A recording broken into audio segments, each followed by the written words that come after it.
Hey, it's Open Those Real Thoughts. This is my first reaction to The Hunger Games Catching Fire. And so, if you didn't know already, I am a huge Hunger Games fan, and I read all of the books before it was even relatively known to the public, or even before it was announced that it was going to be adapted to a film. And so, I know there's a lot of comparisons to Battle Royale, but I think this is on a total, although it's kind of in the same genre or theme, the concept and everything else is totally different, and I kind of love it, especially because Suzanne Collins is a terrific writer, and that girl knows how to do cliffhangers.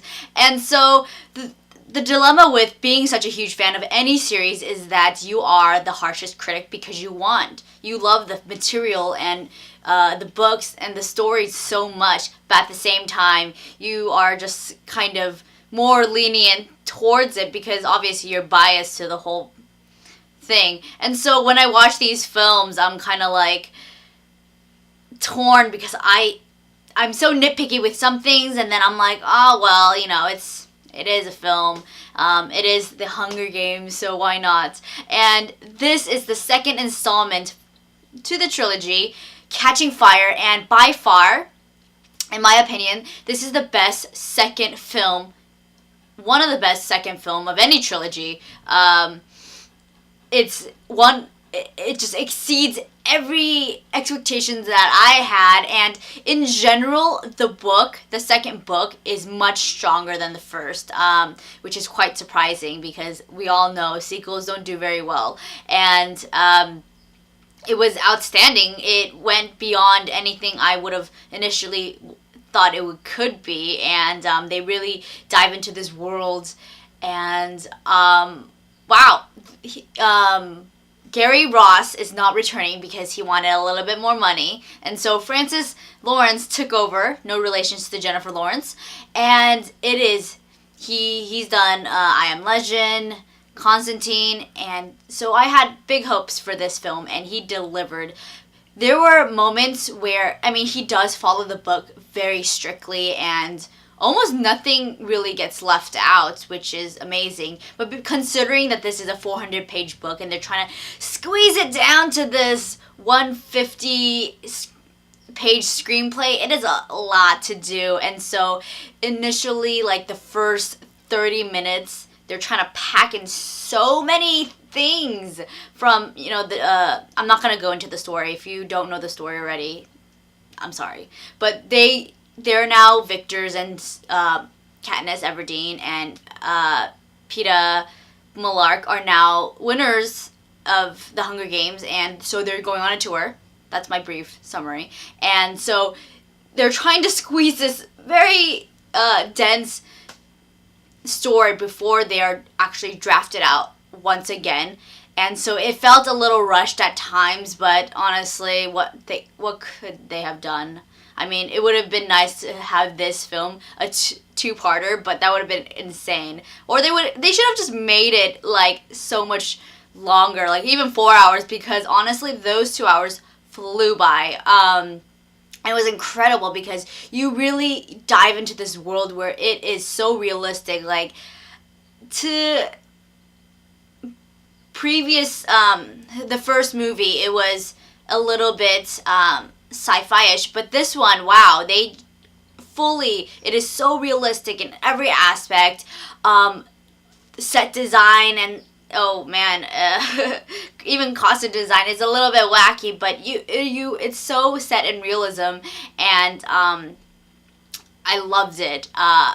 It's so action-packed, and this is everything you would expect to see, especially if you saw the first Hunger Games. Jennifer Lawrence really brings in. She's such a one-of-a-kind actress, and she embodies Katniss to a T. And you can really feel the struggle, the emotional turmoil that comes with being a victor. And so you have this love triangle that's going on. And whereas in the book it seems a little childish when she was like, oh, I'm gonna kiss this guy, and then I'm gonna kiss this guy, and then gonna go back and forth. In the film, it's a little bit more seamless, and there is the dilemma of who she should pick at the very end. And then here we go to the games.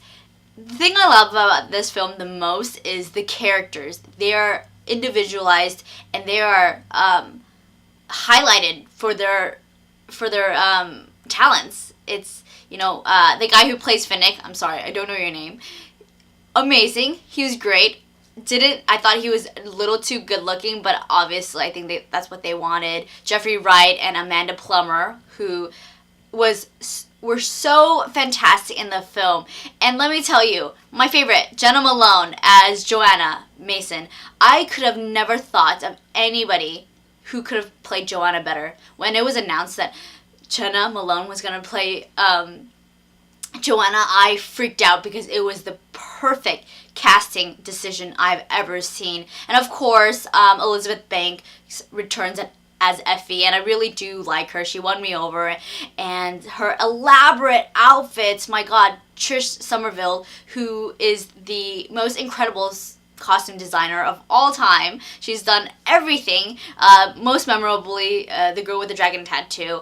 And so be expecting such eye candy, especially from the wardrobe to the set design to everything else. And then you have Philip Seymour Hoffman as the game maker, who kind of completes this puzzle, especially with Woody Harrelson and everybody else. And so I can talk forever about this film, but all I can say is really good things and praise it because they did it so well. Every little aspect is exceptional, especially the story, and it continues to surprise again and again. And just the way Suzanne Collins wrote the second book is just enthralling. There are so many twists and shocking things, and the way she created this world, it really is beyond anything I would have imagined. It's so creative, and I can't say enough. So yes, I think that even as a fan, I really enjoyed it, besides how it kind of scrunched everything in the beginning, but everything else was perfection. And this is one of the sequels that really elevate the whole franchise to another level. This could potentially be one of the best series out there, and they're setting it up for the finale, the third film, which is the third book, which is actually gonna be separated into two parts, which I don't know how they're gonna do. I wonder, because I am a fan and I didn't like the third book. I don't know if you like the third book, but I did not like the third book, and it's so sad knowing that I didn't like it, and I hope that they know that we don't like it, and so they try to change it to their benefit instead of following. That's the dilemma. It's like, I know they want to cater to the fans, but at the same time, the third book kind of sucked, and I was not happy. But overall, it is such a great trilogy book. Everybody should read it. I have it right here. It sits by my bed, and I think about it constantly. But the only other thing that I probably should mention is that their terminology, obviously they don't really explain it. They just kind of throw it at you, like, I'm sure they explained it in the first film, but regardless of everything else, they kind of, they don't really explain too much. They just expect you to understand, especially because they're catering to the fans. But surprisingly, my crowd, there was a lot of adults, and so it was really interesting, and I think I felt a lot of positive energy coming from the audience, and it's just one of the greatest. I can't praise it enough. So definitely go see it. Thank you for listening. Definitely subscribe if you haven't. Like and comment. Please comment so I can kind of cater to you and kind of structure my channel to however you guys want it. And I just need more feedback. But other than that, follow me on Twitter, Facebook, Tumblr, whatever else. Alright, bye.